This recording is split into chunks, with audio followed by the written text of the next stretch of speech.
Sa Bible, sinasabi doon na yung unang inaatake ni Satanas sa tao ay yung isip niya. Yung mga masasamang espiritu, hindi kanyan kayang atakihin physically dahil hindi nila magagawa yun. Nasa authority sila ng Diyos. Ang kaya niya lang atakihin sa'yo ay yung isip mo. Napakalaking parte ng isip natin sa buhay natin.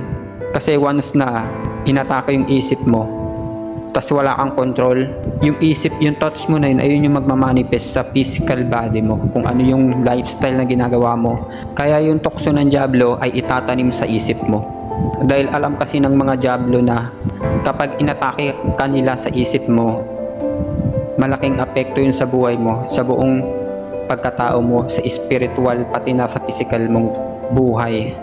Kung ano kasi yung lagi nating pinapanood, kung ano yung lagi nating naririnig,